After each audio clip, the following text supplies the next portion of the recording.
Alrighty, we are back. Catalyst by Lisa Beeson. Chapter 31.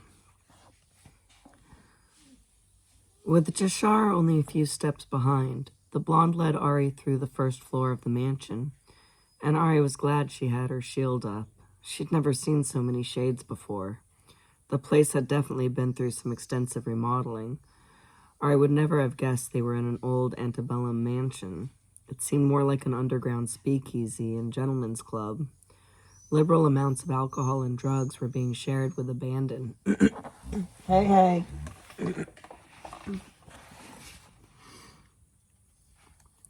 Each room was lit by different colored lights and playing different music. It was disorienting. There were also shades and humans alike partaking in base pleasures that would rival those in Caligula's palace.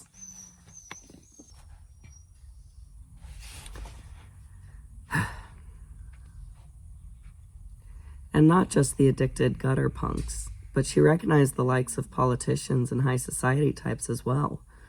Ari had never seen such depravity and had never felt so dirty by association in her entire life. She very much regretted being barefoot. As they passed through into a room with water flowing behind frosted glass walls backlit by orange lights, giving the effect of liquid sunlight, avoiding the gyrating dancers and stepping over prone addicts, Ari noticed Sazi making out with a bare-chested addict in the corner. Sazi disengaged long enough to glance up at Ari and Jashar as they passed by, long enough for Ari to see that Sazi was wearing her bluestone pendant. No. Without another thought, Ari sifted over and took the pendant from the shade's neck and put it around her own, then went back to where she had been before and slowed down to real time, walking on as if nothing happened. They were already in the next room when Ari heard Sazi shriek, finally realizing the necklace was suddenly missing.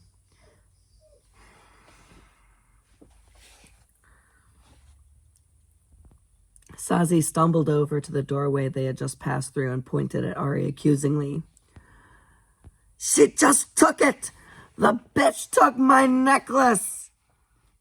Ari stopped and slowly turned to look back at Sazi, and noticed that her vessel's skin was even paler and gaunter looking than she had been before, and it made Ari wonder again just how long she had been unconscious. Jashar looked at Ari curiously, then his eyes went down to the cracked blue stone that was now hanging by a silver chain around her neck, and he blinked in surprise. The power amp from the heat flash allowed her to go so fast that he hadn't even noticed. Ari held back the laugh of triumph that threatened to escape as she eyed Sazi coldly. "It is my necklace, and I dare you to try and take it from me again." Sazi's mouth opened and closed soundlessly in outrage at Ari's gall before she looked to Jashar for assistance. He only laughed and offered her none. They moved on through the indigo room as if Sazi's outburst was inconsequential, which it was, for they were now about to enter the room where Nakar was presiding over his decadent courtesans. The room was more ostentatious than the others, with gilded mirrors adorning the glossy black walls, creating geometric infinities in their depths. The crowd parted as they progressed through the room, then coalesced back together in their wake, all of them staring with various degrees of lust, jealousy, hate, and curiosity. Ari saw Sesfa and Neseth leering at her from the sidelines, and Sesfa held up his cell phone with the view of her parents' house, with a countdown clock overlay on the screen to warn her to behave. Ari ignored them as the blonde pushed through the last of the crowd, and it took everything Ari had to keep her poker face.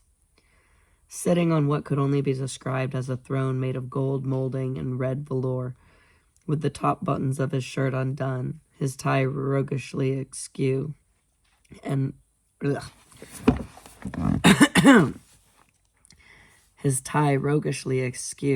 was the devilishly handsome Louisiana senator from Alvaro's vision, John Shaw. If Ari was capable of feeling lust and physical attraction, he might have had her in his thrall. His gorgeous vessel was the embodiment of barely contained danger, power, and raw sensuality. No wonder he was ahead in all the polls and proclaimed a shoo-in for the presidency. He was the seductive prince of darkness in human skin. His left hand stroked his chin thoughtfully while he assessed her. Her eyes gravitated to the signet ring, winking in the dim light on his hand, resting on the ornate armrest. Ari now knew why the humans that stood below him on the mountains of bones looked so sickly and haunted. They were following a shade into war. Never. There was no way she would help him, and he saw it in her eyes. A muscle twitched in his chiseled jaw, and his hand tightened on the armrest. But that was all there was to signify his displeasure. He gave her the dazzling smile he used to win over the constituents, and shooed away his 3 beautiful yet disturbingly young concubines who had been draped all over him. They pouted but obeyed and stood behind his throne, eyeing Ari with concealed disdain. Hey, can't talk. I'm very pleased to meet you, Ari, Nakar said, and she saw every threat he was making to her in his cold, perfectly clear eyes. Though it saddens me to see you in such a sorry and very preventable state. He was obviously referring to her scars and leg. I could see that you had been very beautiful. It was a shame that you made such childish and foolish decisions that led you to be so horribly disfigured. Stop. And leave his blanket alone.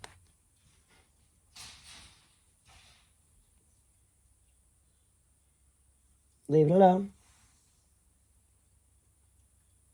That means back away from it to show that you are, in fact, going to leave it alone.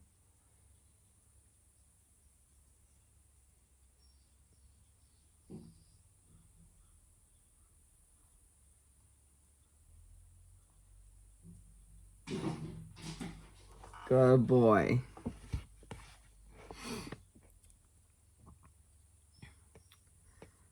I'm stronger and more powerful than him, and he knows it. That's why he's trying to tear her down. Not going to work, Jackhole, Ari thought as she stared mutely back at him, not giving anything away. Jashar went over to Nakar to speak into his ear. Ari focused in her hearing, and over the music in the background she heard, "The child is beginning the transition. You must be wise in how you speak to her. She is not easily cowed, and we are running out of time." Nakar's eyes widened a fraction at the news, but his demeanor did not change. Ari glanced at Jashar as he stood back up, and he gave her an almost imperceptible smile as he went back to his place behind her, to show her that their plan was still to be carried out. Man, you are one duplicitous little cockroach, aren't you, Jashar? Nakar leaned forward, as if trying to draw her in on a special deal. I'll overlook everything you've done to my people, give you anything you could possibly desire, and lift you up to your rightful place above the mortals. If only you'll agree to help me. He gave her that dazzling smile again as he looked over with greed and lust. You'll be my queen, side by side, possessing untold power. We will be worshipped together and reign forever. Nothing would disgust me more. Nakar's smile turned into an ugly scowl at her flat rejection of his offer. He snapped his fingers, and one of his nubile concubines came to kneel in front of him. He took his eyes away from Ari and looked down at the girl, who couldn't be more than 15 years old. His dark aura undulated around her. Her pupils were almost completely dilated by the drugs in her system, and she was absolutely spellbound by him. He held out his hand in a tacit demand, and Naseth answered by putting a switchblade in his palm. Keeping his eyes locked on the girl's, Nakar gave her the knife, and she took it from him reverently. I have chosen you, my pet. Her eyes widened, and her face spread into a look of joyful, incredulous awe. Then, before Ari knew what was happening, the girl used the knife to slit her own wrist, straight down along the vein. She held up her copiously bleeding arm to him in offering. For you, my lord, she said with a pious fervor, and another concubine quickly came around to catch the flow of lifeblood into a chalice for him. Ari was frozen in horror and disbelief as she watched the girl's blood pour from her wrist and her radiant energy pour into Nakar, the vitality in his pallor becoming more vibrant, and his aura becoming more powerful by the second. Jashar whispered into her ear, "Of all the willing sacrifice, blood sacrifice is the most powerful. The younger and more pure, the better." A willing sacrifice? A blood sacrifice? That girl is giving her life to him? Nakar brought his eyes back on Ari, challenging her. He was showing her his strength and absolute power. Ari refused to watch this girl die. Sifting just as fast as she had before, Ari scooped up the girl in her arms and began healing her as they dodged everyone in their way. Ari focused on sealing the damage to the girl's wrist and replenishing her blood. Then she focused on filtering any foreign substances out of the girl's system and repairing any damage and after effects, smashing through the heavy front doors and knocking them off their hinges. Ari headed towards the dirt road she had arrived on. She had the sense to use her ability to see the projected physics of her trajectory to make sure she kept within Sesfa's monitor parameters. When she was the farthest she could go while staying within the boundaries, Ari slowed down and put the girl down on her feet, completely healed. The girl was dizzy and confused, so Ari looked into her eyes, pushing images of everything Ari thought the girl could one day become if only she tried. "You are worth so much more than this," Ari said to her, infusing her words with absolute truth. "Go! Run!" she urged her. "Follow the dirt road all the way to the paved one. Then don't stop until you find someone you can trust." The girl was still dazed, but there was a spark of hope in her eyes, and she nodded before running off as fast as she could down the road. Ari watched her for a moment before sifting back into the mansion, all the way to where she was standing before.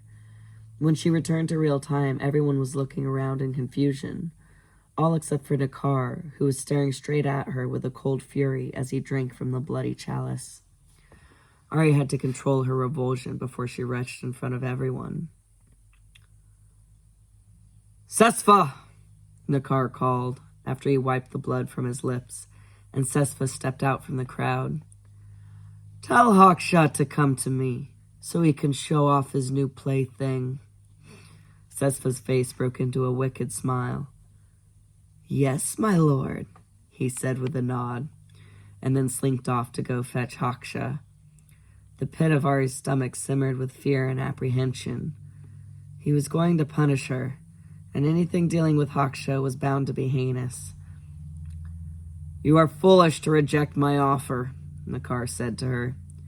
"Have you thought about poor old mommy and daddy? My parents would rather die than live in a world where you would rule," Ari said tonelessly. Even though it was the truth, it felt as though her heart was ripping from her chest, because she could have just killed her parents with those words. The muscle in Nakar's jaw twitched again. "Did you hear that, Fet?" Nakar called out to the crowd. "The girl you worked so hard to bring me thinks that her parents would rather die than submit to my rule. She thinks she can handle losing her loved ones for her principles. Come out and show her why that is a foolish notion." Ari kept her face emotionless as the crowd parted to her left. Fet walked out into the open, and all the air was sucked out of the room as Ari's world crashed down around her. Helplessly falling to her knees with an internal wail of despair, she refused to believe who was standing in front of her. Adam. But what stood before her wasn't Adam anymore. Everything that made him Adam was gone. Only his decaying body remained. Fet had killed him, and now he was looking down at her with Adam's stolen red-rimmed eyes. She had lost him. He was gone because of her. It was all too insanely horrendous. Nakar was right. She couldn't do it. She couldn't handle losing her loved ones for her principles. It was too much. It would tear her apart until there was nothing left. "How did you think we found your parents?" Fet asked with Adam's voice, but there was a cruel edge she'd never heard Adam use before. This vessel was brimming with knowledge about you. One of the best vessels I've ever claimed. It suddenly occurred to her that Fett had been watching her, undressed and unconscious in the darkness of that cell, while wearing Adam's body. This whole time he'd been in Adam's body. No! She screamed, turning back to look accusingly at Jashar. You're a liar! You said that your well, I messed that up, dang it. You're a liar! You said that your kind can't take a body from a soul that won't let it go. Adam would never give up. He'd been through too much. He'd fought too hard. He was too strong. He'd never let Fett have his body. He hid his demons well, Fett said. So many lives lost because of him. Some guilty, but most innocent. Arya ignored Fett, unable to look at Adam's pale and decaying body, keeping her eyes only on Jashar. Jashar calmly shook his head. I didn't lie. I said, would it help you to know that we couldn't? And apparently it did. Arya was livid. How could she have let this happen? He so thoroughly manipulated her. How could she have trusted him? Just then there was a commotion coming from outside the room. Move! Out of the way! Someone was shouting. The crowd parted behind them, and Ari gasped. His face was unrecognizable, but Ari knew him instantly. It took 4 shades in large vessels to carry his bloody, broken body.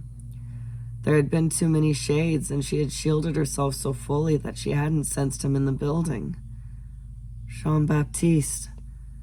He was shirtless, so Ari could see countless weeping cuts all over his arms and his torso, though none of them deep enough to kill, only to cause the utmost pain. His face had been unmercifully beaten, his eyes so swollen he couldn't open them. All of his fingers were obviously broken, and the fingernails removed. It was a testament to his perseverance and iron will that he was still alive, but he wouldn't be for much longer. Ari wanted to heal him right then and there, but she couldn't afford to make herself weak. Healing the girl had already taken a lot out of her. You've been having a grand old time, haven't you, Haksha? Nakar said from his throne. The shade that had the look of a Russian mobster nodded his head with an insanely feral grin. Yes, great fun, my lord. Haven't had one hold out this long in ages. He nodded to the 3 other shades as they unceremoniously dropped Jean-Baptiste's body on the floor, causing him to groan out in pain. Arya's world was spinning out of control. It was all too much.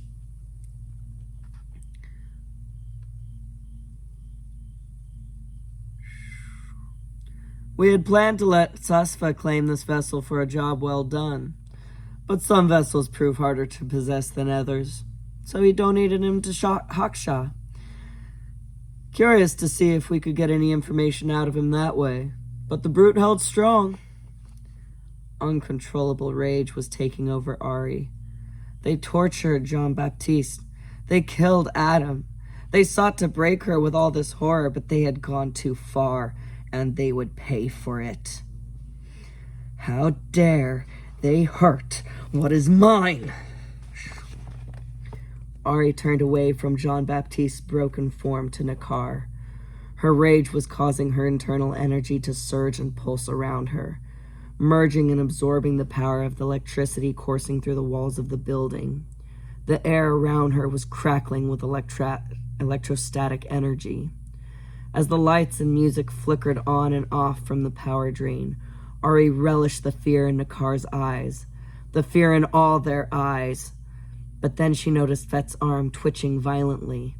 He tried to hold it still against his side, but the hand kept moving, and she was shocked to see that it was making letters in sign language, with jerky, spastic movements. Help me. Ari couldn't believe it.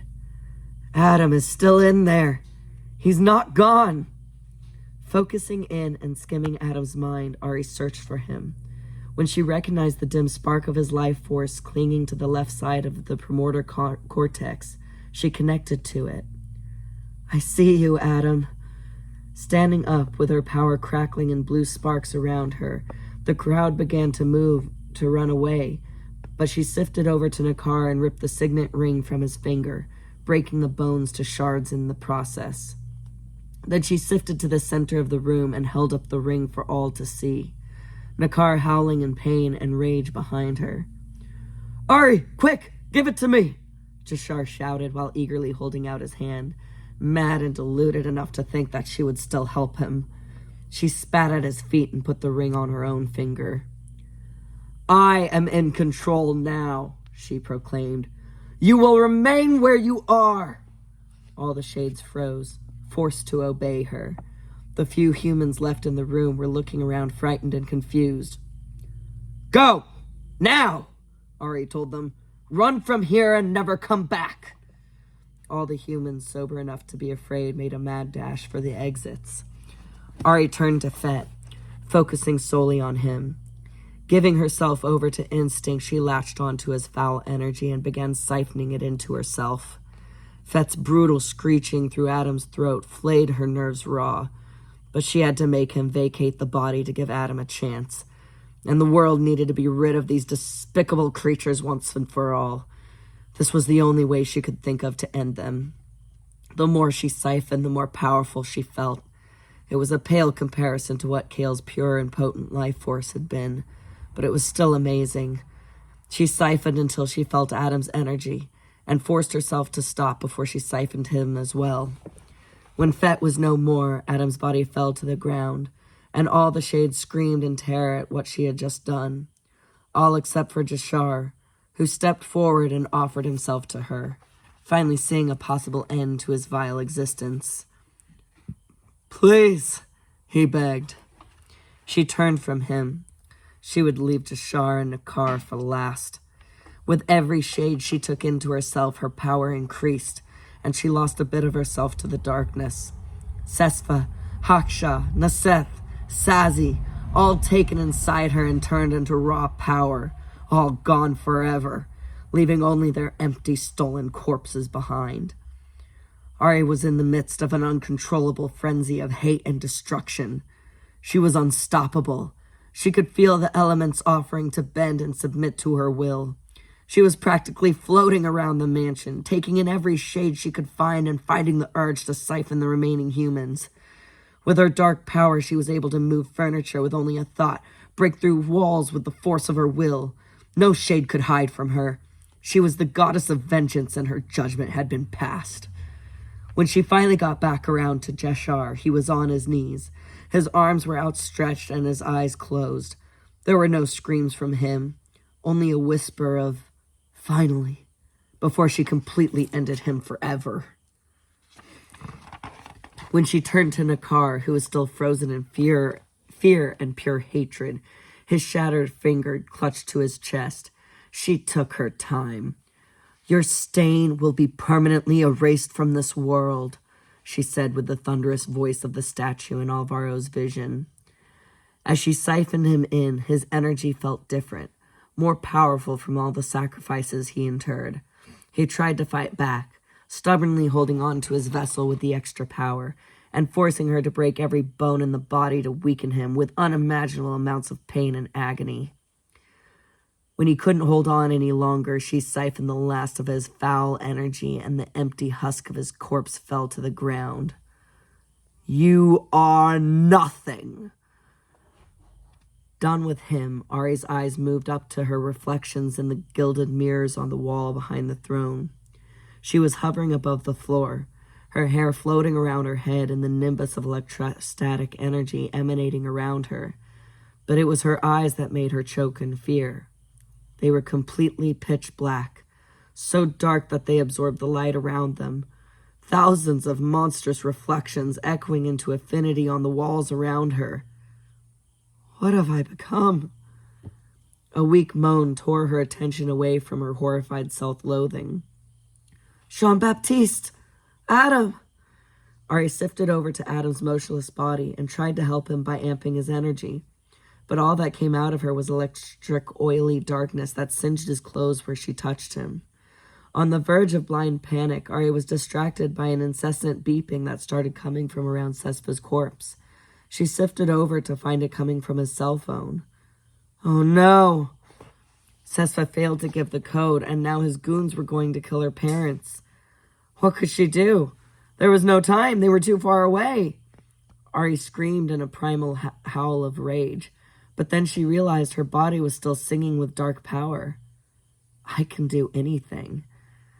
Closing her eyes and focusing on the space in front of her, she channeled all her energy into bending and manipulating the intricate fibers of space and time, putting all of her will into making a portal from the mansion to her home in Georgia. The effort was draining her substantially, but there was no other choice. Then suddenly there was a large hole in the wall looking right onto the street in front of her old home. Using her sifting strength, she picked up Jean-Baptiste's massive bulk and gingerly put his tortured body over her shoulder, then went over to Adam and put him over her other shoulder. Once they were situated, she sifted through the portal and closed it behind her. She glanced over at the Harrisons' dark windows, glad that they had seemed to be out, and gently placed Adam and Jean-Baptiste behind the bushes in their yard by the road.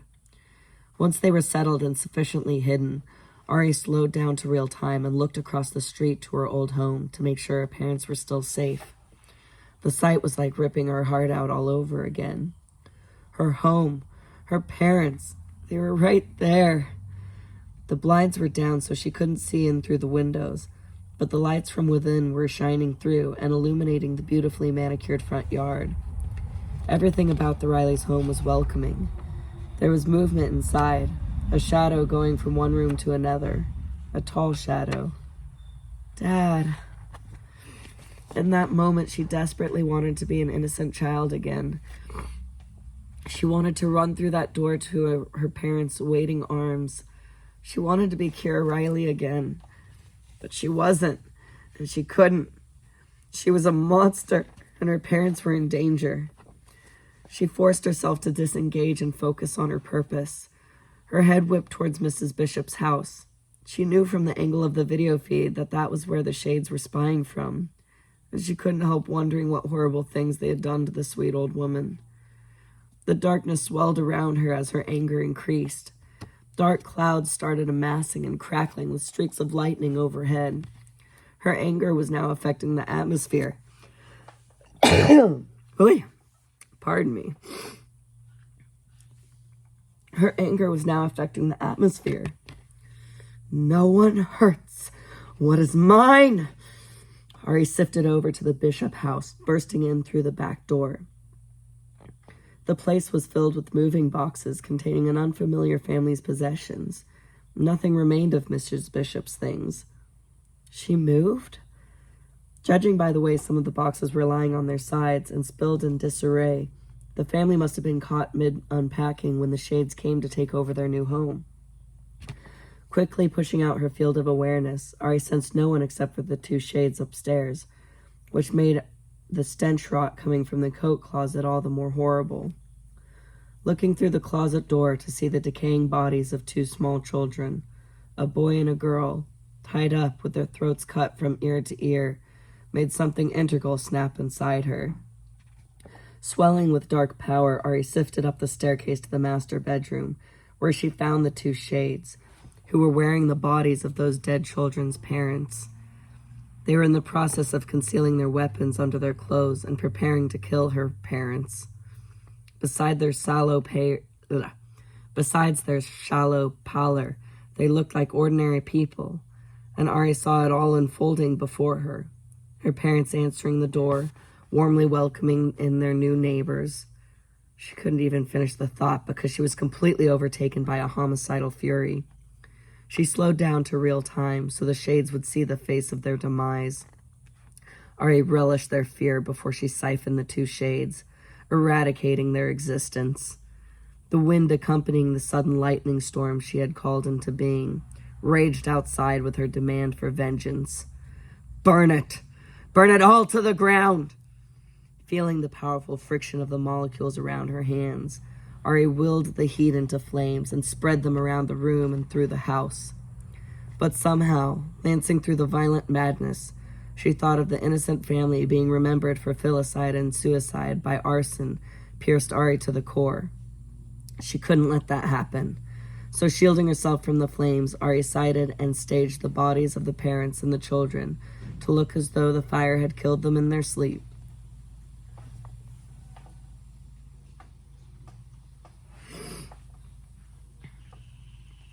She removed the ropes around the children's wrists and ankles as she carried them up to their rooms and laid them in their beds.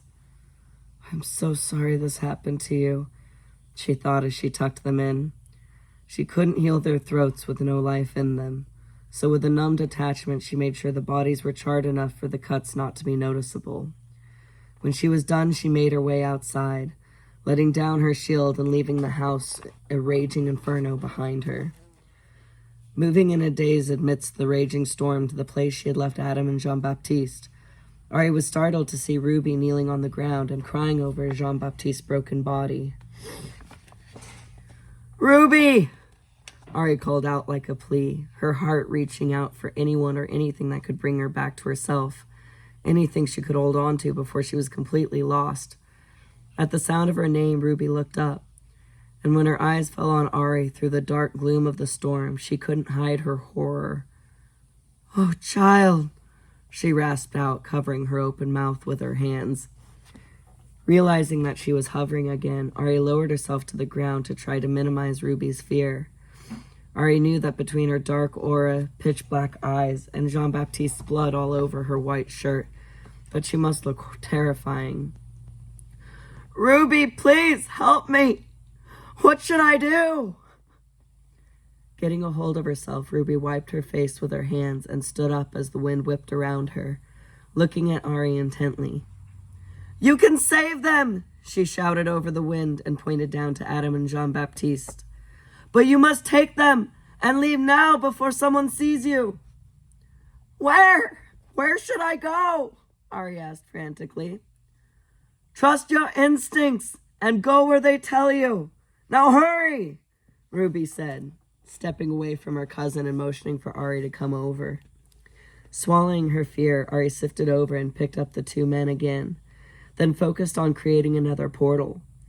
Ari used the power from the two shades and the atmospheric energy generated by the storm to amp herself and create the portal, thinking only of getting far away before her parents saw what she had become.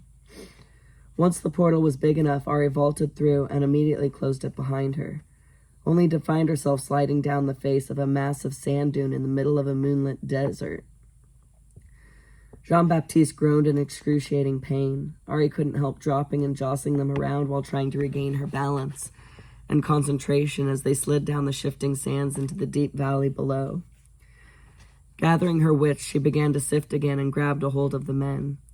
But even with her sifting strength, Jean-Baptiste was unwieldy, and she felt horrible about all the sand still warm from the day's scorching heat that was getting in his wounds. Trying to hold on to the two men as they continued to slide uncontrollably, Ari focused what was left of her energy into making another portal. All she could think was, "Not here! The opposite of here!"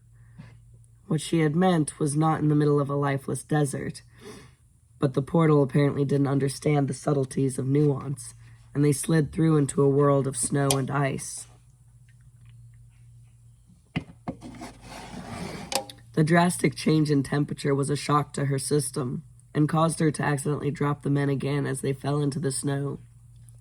It took her a second to realize they were on top of an incredibly tall mountain, in the middle of a high-altitude blizzard. Ari cried out a savage scream of frustration. Adam and Jean-Baptiste were dying, and she had used up her energy transporting them from one useless place to another. Her eyes were stinging from the cutting gale force winds and ice viciously whipping around them. Her lungs burned from breathing in the thin, frigid air, and her hands, foot, and face already raw from the bitter cold. Ari knew they wouldn't last long here. Digging as deep as she could and using every last particle of her being, she cried out to the Athos, "Please! Help!" And she was able to create one last portal. It was small, but she managed to push the men through one at a time on pure strength of will and adrenaline before the portal closed on its own, trapping her on the mountaintop. The last thing she was conscious of was the freezing pain before her body completely shut down.